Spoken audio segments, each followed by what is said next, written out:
Hi, this is Debbie. Welcome back to Cheyenne, Wyoming Urban Gardener, and that is the green beans that are coming out of the garden right now. These are the contender green beans, which are the bush beans, and they're a lot faster at coming on, about 40 days versus the pole beans and some of the other varieties of even bush beans. So these are the contender bush beans, around 40 days, and we are starting to get a harvest. So basically what I do is if I only have a small harvest like what I had yesterday evening, is I just put it in a Ziploc bag, wait a couple of days, and just add more to it because they come on so quickly once they get started, and we have so many more out there that had just gotten started. It only takes a couple of days before they are this size or even bigger sometimes. So we have these, and then we'll be adding some more in a couple of days. And these are the beans that I just picked off of last night. It was pretty late, so because it was cooler. We have been in the 90s every single day. Yesterday, I believe, was around 92 or so. Today's supposed to be around 91. I don't think we get a break until probably about another week, and they said we'll go down to like 79 degrees.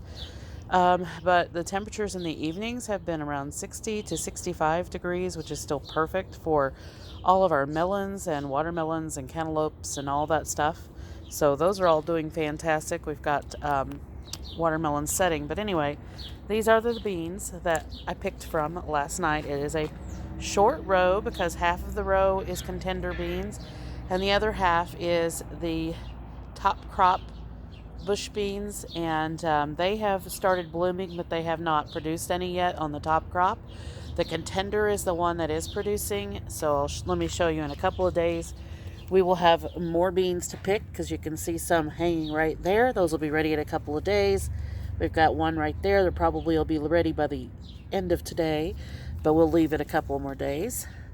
And we have beans just hanging everywhere in there that will be ready very, very soon. 24 hours to a couple of days at the most. And then we can start picking those too. Now, I do leave a few beans so that way that I can harvest some for seed for next year. We've got a couple of seagulls flying overhead. We're in Wyoming, you would think no seagulls, but they actually are. They come here, I think, unfortunately, for landfills and stuff.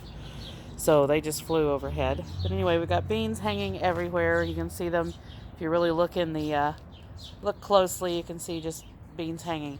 And we actually have beans on the half runner beans as well. Just noticed those this morning, and they'll be ready probably in the next day or so too. So you can see those hanging in there, and they're not even very tall yet. Probably about 3 feet, 4 feet, and they get up to about 6 feet long. So half runner means half the size of a typical pole bean. But they do have runners and things on them, and those are a string variety, so we'll have to string them and everything. But all the beans are just really starting to catch up in growth and got their runners going, and they're starting to climb the trellises, at least for the rattlesnake pole beans. That's those here in the front. So they're looking great. I've had a couple of them die off in the heat, so I just went ahead and pulled those out, and it really prompted the other ones surrounding them to really pick up in growth. We've only got a couple that are straggling behind, and that's because those were fill-ins when others didn't come up. So we've got those there that are a little bit smaller. But for the most part, we've got runners on everything, climbing the trellises.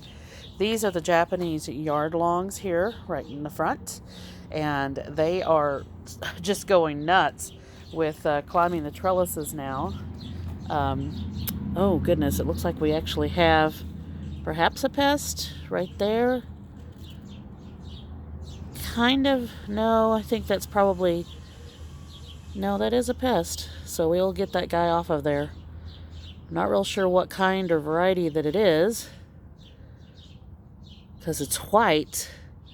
Sort of looks like a snail. But we'll go ahead and get rid of that. So anyway, other than that, that's the only pest I've ever seen on these. So just got that off of there. So like you can see, I come out here really early in the morning. This is about 6 o'clock in the morning. Check everything over, see if we've got any pests going around, and pick them off and get rid of them. And that's how we keep the garden from having to have pesticides and anything like that. Anyway, I saw the video last night from Deep South Homestead. I do follow quite a few channels. I don't get to watch the videos that they have so often because I am so busy in my own garden, and then so busy with life in general, because I have my daughter that lives here, my grandson that lives here. I do watch him for her. She is still in college. She's got one more semester to go, possibly two. There were some issues with some classes, and it's basically because there are professors that there's just not enough professors for the college. The college doesn't want to pay more money to get more professors, and she's having to deal with shortened classes, less classes. So it's a pain in the butt. She has basically 18 credit hours that she needs, and she would be done with college. So she could cram it all in one semester, but two of the classes that she wants to take, they're already full, and they are not offering another class of it. So there's like 40 students, and it's an online class. So anyway, it just doesn't make sense to me that she's taking an online class, or wants to take an online class, and there's a limit of 40 people, because it's an online class. To me, it kind of should have no limit, but I guess that they try to keep up with the students as they can. So she's waiting to see if that class opens up so she can finish it out, and she'll have her bachelor's when she's done with that, and can go on to looking at teaching. And unfortunately, the college only has 2 tries at taking some sort of test to become a teacher, and she's already been on her 2nd try, so they won't allow her at University of Wyoming to get her teacher's certification. So she has to now take a class at another college to get that finished. So it's just ridiculous, some of the things that they make you jump through, the hurdles that they make you jump through, especially if you're giving them so much money, which has increased with inflation of college costs. So when she first started at University of Wyoming, the tuition was somewhere around a couple $1,000, and now it's up to over $4,000. So you can see it has doubled. And the true is even the same for LCCC, which is Laramie County Community College, is where she was going previously for the first 2 years. And when she started there, it was a little over $2,000 for the semester. And now it is up to almost $4,000. So it's just crazy how much the costs are increasing, and it affects everything. But I could get into a whole conversation about that. A lot of people probably wouldn't agree, and a lot of people would agree. But we're at a situation right now, a crossroads of something has to give, and it's just which direction is going to give. Is the government going to give, or are the people going to end up giving? Because, and I'm talking about getting tired of things and doing something, but that's a whole other conversation we won't get into. I'm into gardening and things like that. I have my opinions. I talked about them a little bit, and my opinions don't coincide with a lot of others' opinions. So, but all I will say about myself is that if I was on a scale, I would be very conservative. And it's not that I've always been like that through my life. I used to believe a lot of the ways that some of modern society believes, and I don't really believe that anymore, especially after having the experiences that I've had. Experiences are a good teacher, and experience doesn't come until you're older. And I'm 46, so it's not like I'm a huge expanse older, but I've had enough experience now that I understand a little bit how the world works. So anyway, back to the gardening. So with Deep South Homestead, I noticed that he had lost his entire corn crop.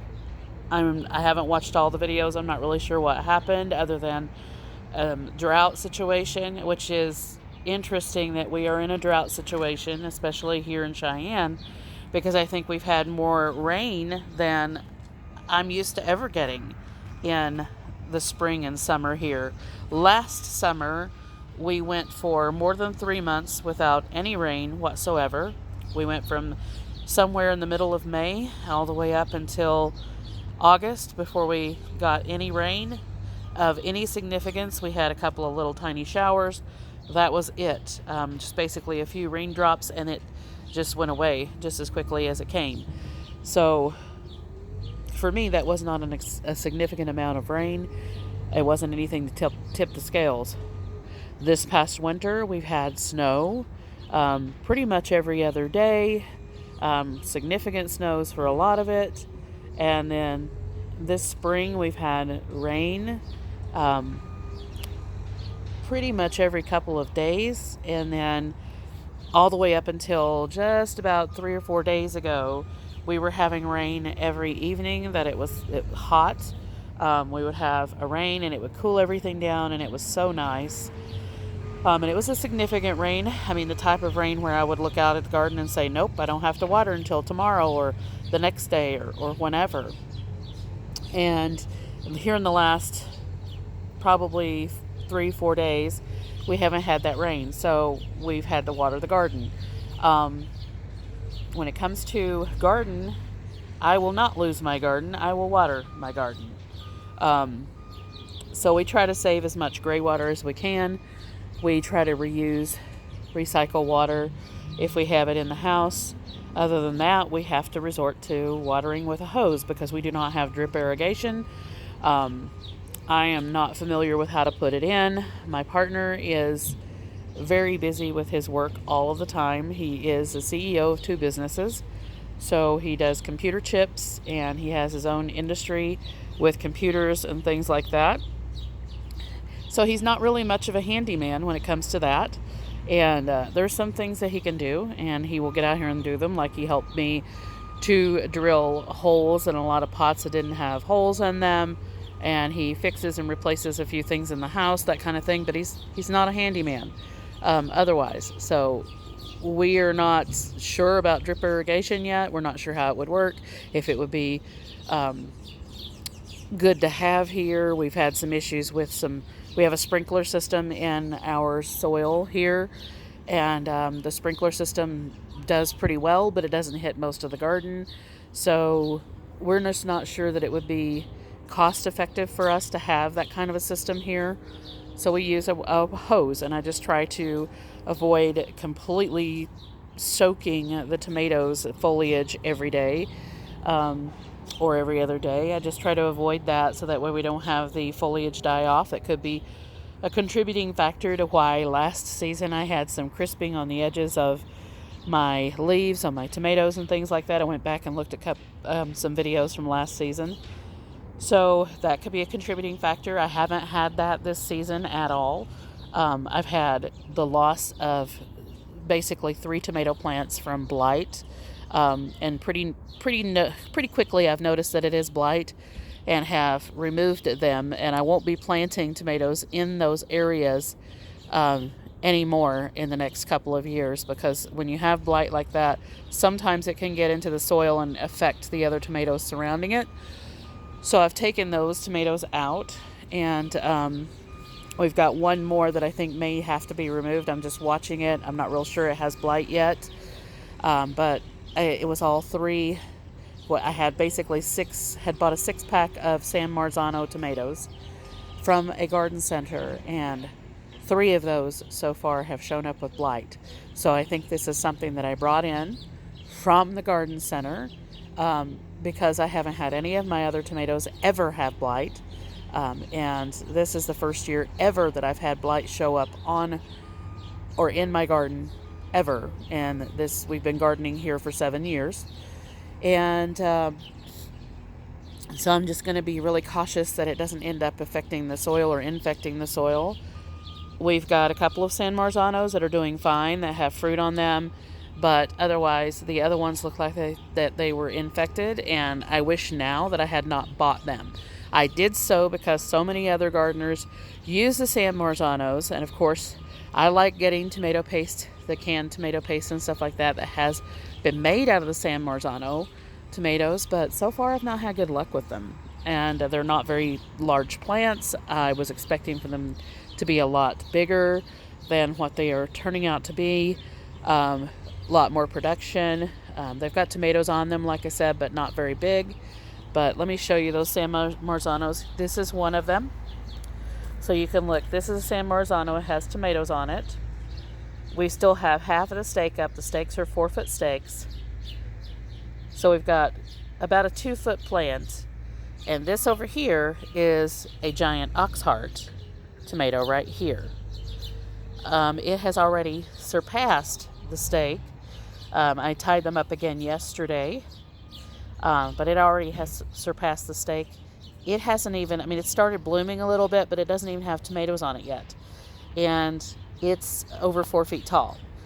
Same situation with my super sauce tomatoes. They are about 4 feet tall now. They are the length of the stake. Let me show you. So they're a little bit actually past the stake. And then we've got that San Marzano right there.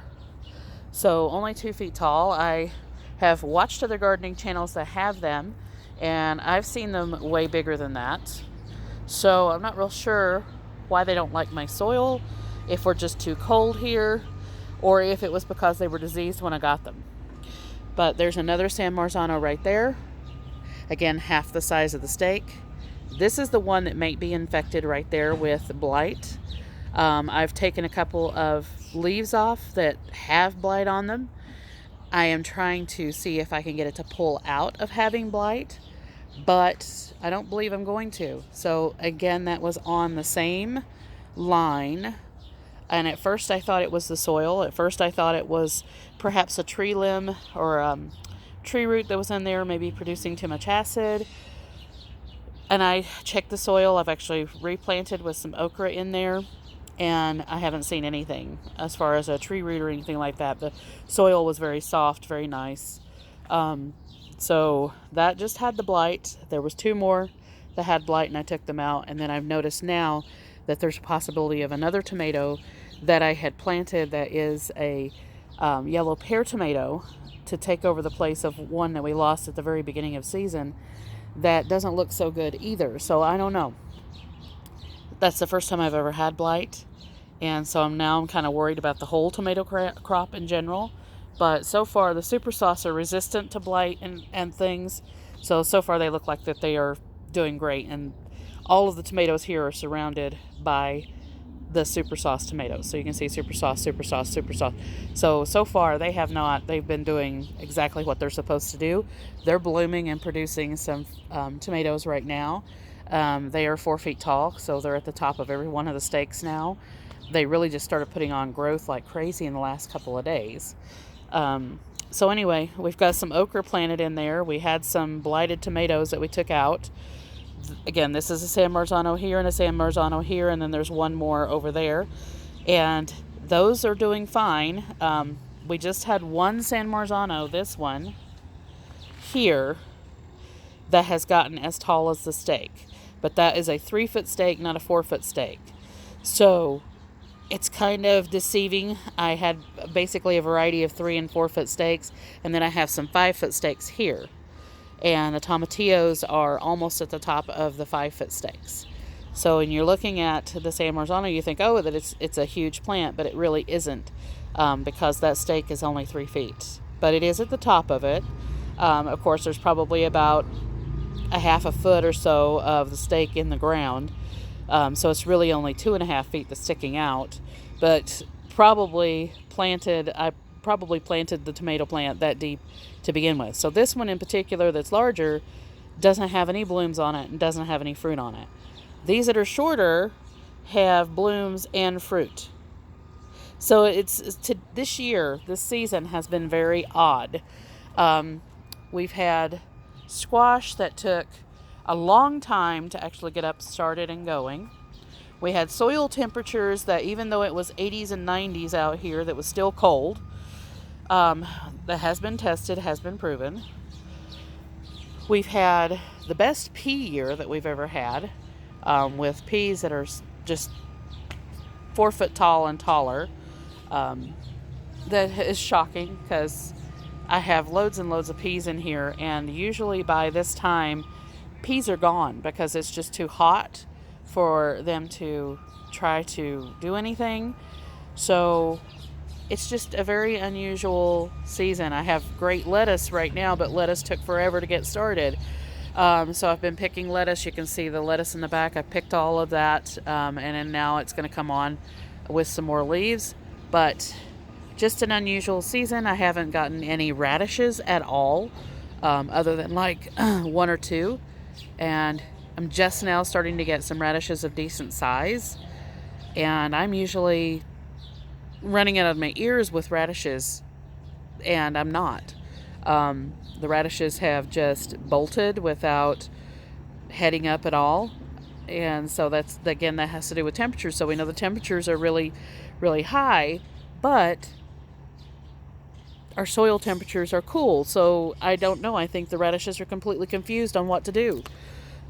But they've been mostly going to bolt, or they've just been staying really tiny and not heading up at all. So I just pulled out a bunch of the black Spanish radishes that I talked about in the previous video that didn't head up. Now, I've not had any success with those for any of the seasons that I've grown them, and I'm going to stop growing them. I'm just not doing them anymore. The only reason we wanted to do them is because they were different, and we like to have lots of color. So then we had a black radish, so I was like, let's go ahead and plant that. Let's try that. And I've not had any of them head up. So I don't know if they need cooler temperatures, hotter temperatures, what exactly they need, because I've planted them in every situation of cool, hot, medium, whatever, and they've not produced anything. And my soil is it has a lot of nutrients in it. We have compost in here. We have the organic fertilizer. Everything that I've used this season is for the most part from 2-3 years ago, as far as fertilizers that I have and all of that. They're all older stuff, so they're not anything that's new. So I'm just, it's been a very strange season. But like I said, here are the yellow straight-neck squash. Most people have already had yellow straight-neck squash coming in by now. I usually would have them coming in by now.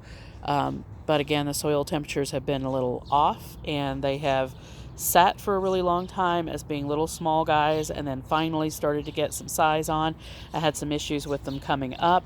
I had to replant seed, and as far as my yellow straight-neck squash go and my dark green zucchini, I do not reuse the seeds on those. Like, I do not keep them from year to year. I could harvest the seeds, and I probably will do that this season because of the situations that I've had. But in general, I just pick up a little cheap pack of seeds and we grow them. So these seed this season were actually newer seeds, and they were horrible as far as germination quality, or that they just didn't germinate quite well. And it could have been the soil temperatures, but like, for instance, you can see a plant here, and of course now it's getting shaded out, but the other day it was not getting shaded. That's how small they stayed for a very long time before they started actually getting some size on them. So now I've noticed that I have some squash in here that are starting to bloom, that are starting to finally get it together. And so we look forward to those, but usually I would have squash a lot earlier than I've had this season so far. And same situation with like the red curry squash, same situation with the dark green zucchini, same with my pumpkins that I grow every year that I've saved the seed for 6 years. They've all been slower this season than they've ever been on getting growing. And the peppers were very, very slow, and now they're finally picking up and producing. But like I said, I only have one pepper so far. I've got a lot of blooms, but I only have one pepper so far that I've seen on the plants, other than the ones that I have in containers. So again, I don't know if it's the soil. I don't know what exactly is going on. I don't want to say conspiracy theorists are right, that there are chemtrails or anything like that. That's not something that I have looked that much into or thought about, but it gets you to thinking when you have a bad garden year. And I've been trying to work with it as much as I can and just keep thinking, man, it's really a bad garden year so far. I mean, I've had a lot of people come here to pick up plants and things that have thought, and then they'll tell me, oh my gosh, your garden is doing so amazing. It's like a fairy tale. You walk in here and it's like you just expect fairies to fly out of the garden. It's like so friggin' beautiful and lush and all that. And I'm like, well, then I start telling them the issues that I've had this season, and I just try to stay on top of it. I'm out here every day. I'm checking over everything. I am trying to amend and fix and all of that. It's taken a lot more diligence this season than I've ever had to do. But like, for instance, we would have zinnias blooming by now. They are still really small. We would have calendula blooming by now. I only have a handful so far that have started blooming. You can see that some of them are staying small, and they've been planted several weeks by now at this point, and I would usually expect them to be blooming by now. But again, I don't know if it's the soil temperatures being cool. It's like, it almost seems like that we've had a difference in how the sun is placed, or how it's shining in here, because it seems a lot more shaded than it was before. I know last season I had a lot of trouble trying to keep this area watered because there was so much sun going on. I don't know. There seems to be a difference this season than there was last season or the seasons before. Then it's just been a difficult season so far for gardening, and I'm still worried that we won't get any pumpkins. I'm still worried that we won't get any cantaloupes. I'm still worried that some of the things that I wanted to have come in are not. We're still dealing with really small Swiss chard. There's some of my Swiss chard right there. Still very small. And I planted some more beets between each one of my pepper plants, simply because I have beets that are lots of foliage over here. I'll show you. They have lots of foliage. Lots of big foliage right here. But if you really start looking down in there, like, say for instance, you think that they're probably too close together. This one right here is actually separate from everybody else. And there's no beet. This is just foliage. So then you would think, okay, then you probably have too much nitrogen. Because a lot of nitrogen produces foliage and doesn't really produce a whole lot of a product.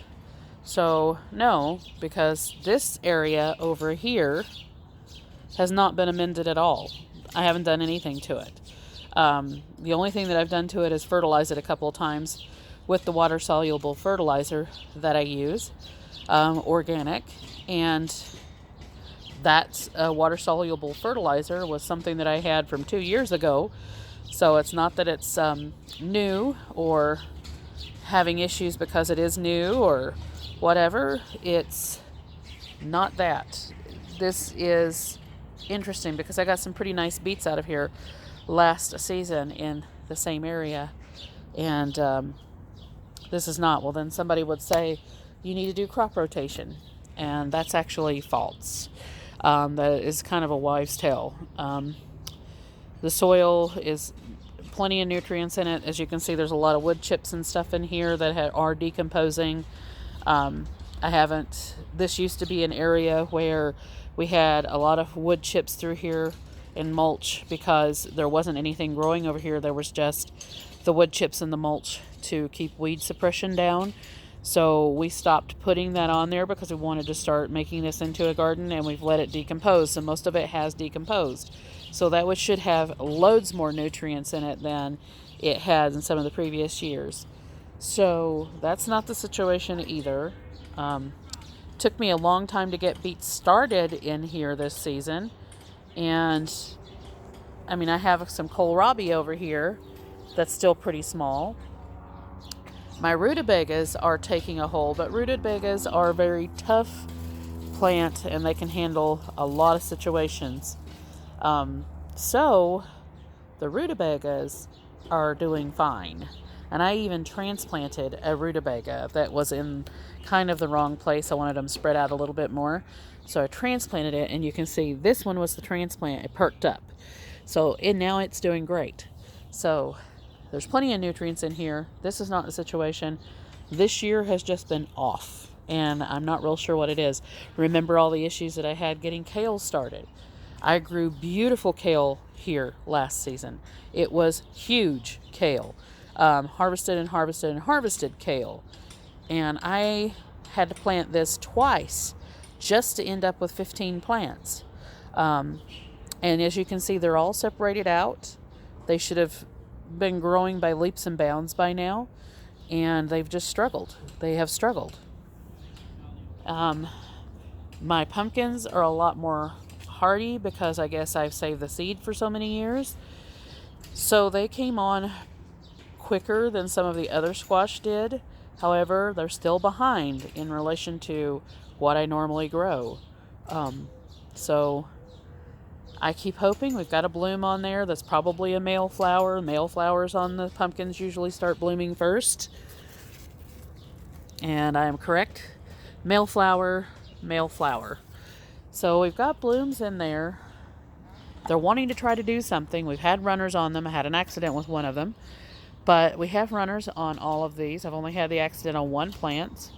But we're at the end of July nearly. And we've only gotten this far. And usually I would have pumpkins that are set by now. In fact, I'm usually pulling pumpkins off by the end of August. And then kind of wondering whether or not they'll make it through the winter. But I've never had any trouble with that. They've always wintered fine through the whole winter. So I kind of worry, are we going to have enough pumpkins? These are all things that you think about because it's a lot of expense, honestly, gardening, which I haven't put a huge amount of expense in it this season like I have some of the prior seasons.